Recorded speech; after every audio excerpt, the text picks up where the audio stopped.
Mas o que eu queria deixar pro pessoal assim, cara, que eu fiquei muito preocupado contigo, muito preocupado nas primeiras horas, nos primeiros dias. E eu não consigo, por mais que você tenha me falado, eu não consigo me colocar no seu lugar do que você passou, cara. Eu queria que você desse pra gente, numa linha temporal, desde aquele podcast e à noite, o que aconteceu no dia seguinte, onde o mundo caiu na sua cabeça, relacionamento com a família, o que a família, os amigos, não sei o quê. Dar o contexto do que estava acontecendo e as horas e os dias seguintes. Como foi pra você? Bom, primeiro dia do apocalipse, eu acordei 11 horas da manhã, porque o papo tinha ido até 2 horas da manhã, eu acho que do dia anterior. O Kim e a Tabata, certo? Isso. E aí eu acordei com uma ligação. Me acordaram, na verdade. Falando assim, você tem que ir no flow, o mundo tá desabando, eu não tava entendendo nada. Aí eu fui lá e descobri o que tava acontecendo. Todo mundo lá dentro tava... Loucura total. Completamente desesperado, entendeu? Em pânico mesmo. Assim, Quem você encontrou primeiro lá?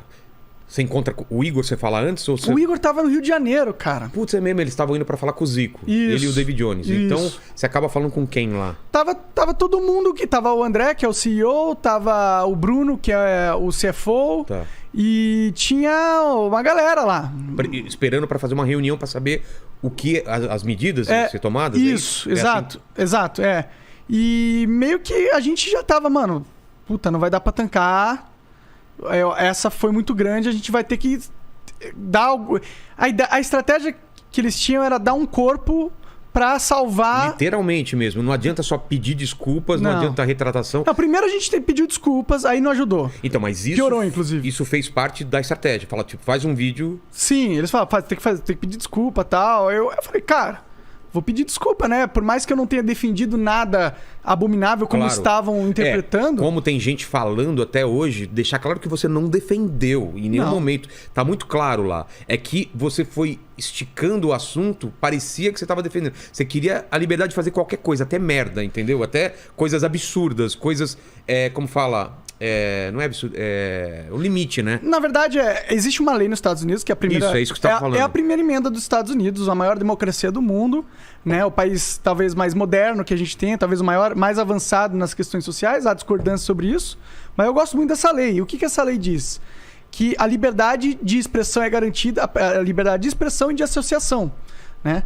Então, por isso acontecer, existe uma dinâmica lá, assim como existe na Ucrânia. Também? Na Ucrânia existe o partido nazista. Exato. Não que isso seja legal. Não, é horrível. Não que seja bom. Mas a Constituição dos caras permite esse tipo de coisa. E você estava citando esse exemplo. Eu estava citando esse exemplo, porque não que eu acho que seja legal que eles existam, mas porque é uma lei que protege a liberdade de expressão neste nível, ela é uma lei mais segura contra as tiranias do Estado, né? Porque você não pode falar sobre modelo econômico daqui a pouco. Você não pode falar sobre eleições. Na conversa com o Petri que eu tive lá no Monarch Talks, a gente conversou sobre vários exemplos de como a lei pode interferir na sua liberdade de expressão. A gente contou a história que você deve conhecer de um comediante.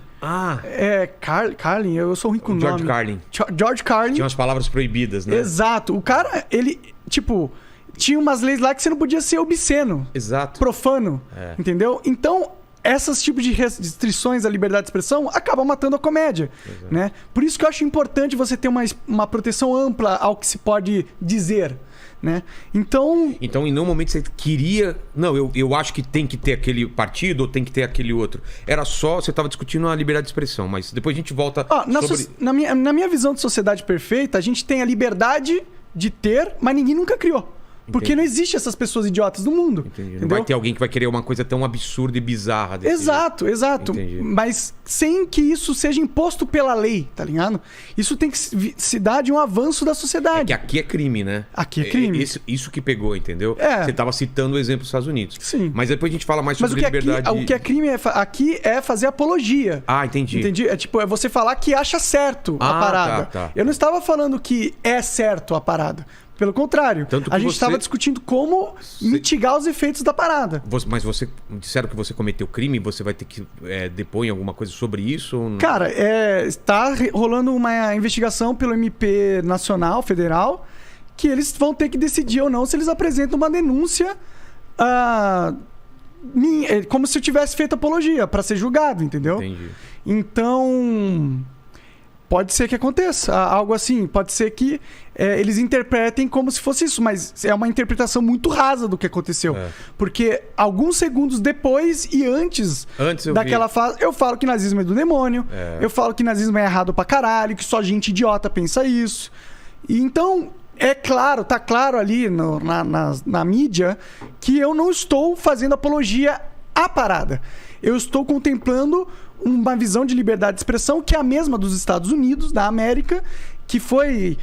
teve uma época que os ministros supremos nos Estados Unidos, eles tiveram que votar se essa lei ia continuar ou não, e eles votaram para que continuasse da forma com que está escrito na Constituição. Então, o que eu estava defendendo não era nada fora do planeta Terra, entendeu? Ele era algo que é uma realidade que existe na maior democracia do mundo. É a mesma coisa que você fala assim, você não pode fazer piada sobre estupro, ou não pode fazer piada sobre ou não machismo. Pode ter um cara que é pedófilo vilão num filme. Exatamente. Você não tá falando que o estupro é certo. Você só não quer que isso saia do controle, que você não pode simplesmente nem falar. Eu não posso discutir sobre isso. Exato. Eu não posso fazer piadas onde eu falo que isso é errado. Eu simplesmente não posso mais falar. Eu entendi muito a sua...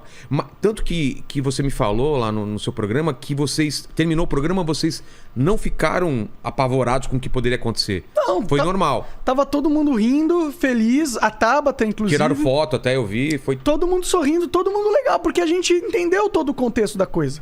O contexto da coisa nunca foi defender essa merda.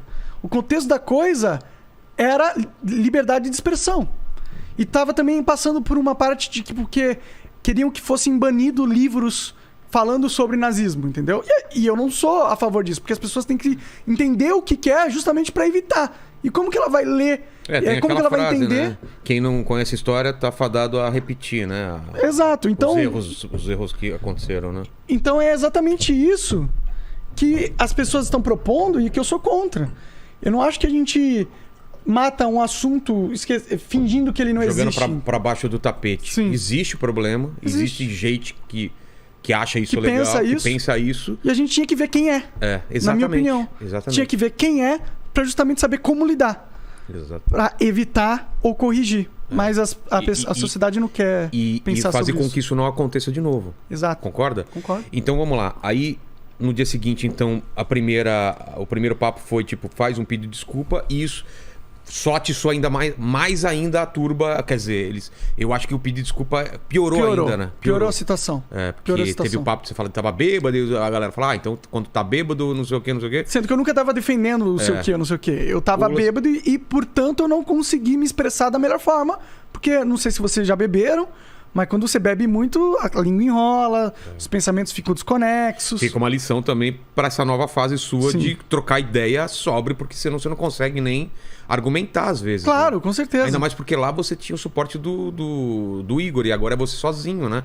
Se você sair do assunto e ficar bêbado, no meio do esquece, acabou o papo, entendeu? Eu acho que deve dar pra rolar, entendeu? Em momentos... Já rolou aqui. Exato. Eu e o Cossielo, a gente ficou 8 horas aqui bêbado, mas aí o chat participava. Mas não era falando sobre política com deputados federais, não, entendeu? era falando sobre o carro do Batman, sabe essas coisas assim? Sim. Que era o Renegade, aquelas coisas. Aí tudo bem. Aí dá. Eu ainda quero amigo, né? Poder, exato, quando tiver um amigo como você lá, a gente encher a cara e falar bobagem. Não muito, não ficar muito bêbado, porque eu acho um erro. Que tenha controle, mas que solte um pouco. Só porque é legal, a galera quer ver essa espontaneidade. Ela quer ver alguém que tá confortável, tá tranquilo, tá bebendo uma cerveja. Entendi. Isso não é... Eu acho que isso aumenta o valor da conversa, de certa forma. Deixa as pessoas mais soltas. Elas atingem lugares que elas não atingiriam normalmente. Exato. E a galera gosta de ver isso, porque é mais natural, é mais autêntico. Então, esse foi até um diferencial do Flow no começo, né? Você não vai ver nunca na televisão. Sim, exato. Um cara fumando maconha, outro cara bebendo e não sei o que e tal, e os caras trocando ideia e dando risada. É tudo meio formal, né? Então isso meio que quebrou também aquele modelo de entrevista ou bate-papo formal, entendeu? Sim.